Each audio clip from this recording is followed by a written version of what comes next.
The સદન Gujarat chamber of commerce and industry દ્વારા સીટેક Surat international textile expo 2026 અને સાથે ડુમસ ખાતે સુરત આર્ટ સ્ટ્રીટ 2026 કલા ઉત્સવનું આયોજન કરાયું છે।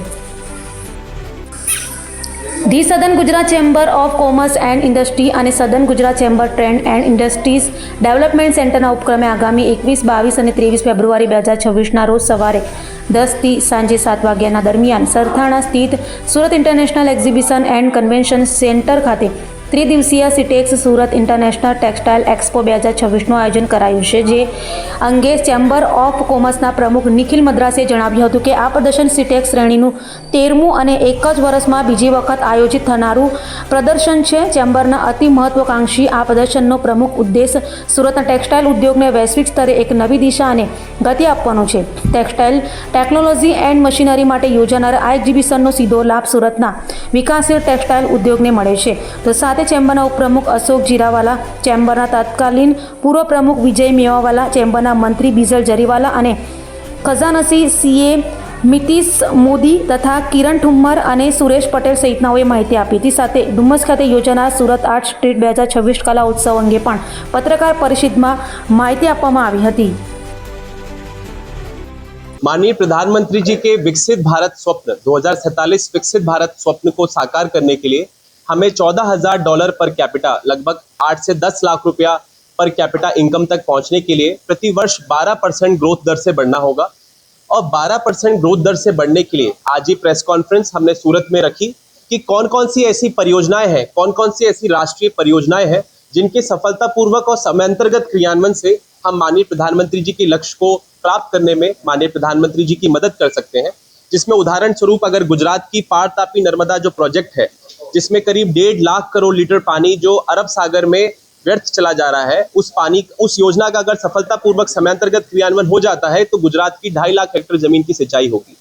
ऐसे ही राजस्थान में यमुना राजस्थान साबरमती नहर लिंक का अगर समयांतर्गत सफलतापूर्वक क्रियान्वयन हो जाता है तो 8 लाख हेक्टेयर जमीन की राजस्थान में सिंचाई की व्यवस्था होगी। कुल मिला के प्रधानमंत्री कृषि सिंचाई योजना, अटल भूजल योजना, जितनी भी ग्रामीण अंचल की जो योजनाएं हैं, इनका सफलतापूर्वक समयांतर्गत क्रियान्वयन हो जाता है तो भारत के 10 करोड़ जो किसान परिवार है उनकी प्रति व्यक्ति आय 24,000 रुपये प्रति व्यक्ति सालाना जो अभी हाल में है वो करीब 1.5 से 2 लाख रुपए तक पहुंच सकेगी। जिससे होने वाली मांग की उछाल में कपड़े की मांग, बर्तनों की मांग, ऐसे चौतरफा जो हमारे उद्योगों की मांग है, उस मांग की उछाल से भारत के 9 करोड़ लघु उद्योगों की डिमांड उछलेगी। और वो 9 करोड़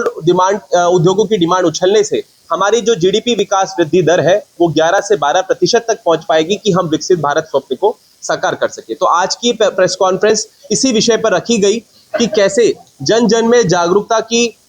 कमी की वजह से आज हमारी योजनाएं विलंबित हैं और जन जन में जागरण का प्रसार करके ही हम अपनी योजना का सफलतापूर्वक समयांतर्गत क्रियान्वयन कर सकते हैं। चाहे वो परमाणु ऊर्जा मीठी बिरदी गुजरात का पावर प्लांट हो जो क्षेत्रीय जन विरोध के कारण हमारा पूरे गुजरात को जो बिजली देने वाला था और एक स्वच्छ और हरित बिजली गुजरात को देता, वो क्षेत्रीय जन विरोध के कारण उस प्लांट की स्थापना कोवाड़ा आंध्र प्रदेश में करनी पड़ी। तो ऐसे सब उदाहरण जो हम 10 से 12 साल से गुजरात की भूमि में और राजस्थान की भूमि में देख रहे हैं, उन उदाहरणों को देखते हुए हम भारत के 80 करोड़ जो ग्रामीण जन है उनमें योजनाओं को पहुंचाएं कि कैसे विकसित भारत स्वप्न को साकार करने के लिए जैसे स्वच्छ भारत मिशन साकार हुआ, जैसे श्वेत क्रांति साकार हुई, ऐसे ही आत्मनिर्भर गांव से ही बनेगा विकसित भारत, ये क्रांति हम साकार कर सके। और इसी के लिए आईआईटी खड़गपुर से पास आउट, भारत सरकार में पूर्व सलाहकार रहा, हाल ही में सर्वश्रेष्ठ ग्रामीण विकास पहल अवार्ड से सम्मानित,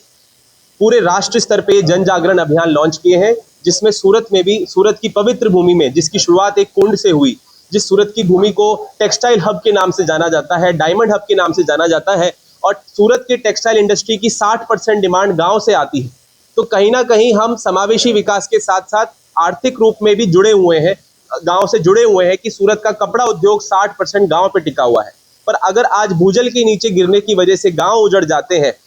बिजली की कमी की वजह से गांव में पलायन हो जाता है और समाज में अराजकता फैलती है, तो उसका कहीं ना कहीं वो भार हम सूरत वासियों पर भी आता है। इसलिए सूरत जो हर देश की हर अग्रणी चीज में अग्रणी रहा है, आगे रहा है, और सूरत के जो माननीय गण है जैसे सावजी भाई ढोलकिया साहब, गोविंद भाई ढोलकिया साहब, लवजी भाई बादशाह, श्रीमान सावरमल भुदिया जी, ऐसे कई जो माननीय गण हैं, मैं उनका आभार व्यक्त करना चाहता हूं कि उन्होंने सूरत की भूमि में मुझे आने का मौका दिया और सूरत की जनता तक ये विचार पहुंचाने का मौका दिया। और हम जैसे IITian, अगर आप जैसे मीडिया का इस तरीके से सहयोग मिले तो अपनी कुर्बानी देने के लिए भी तैयार। Thank you.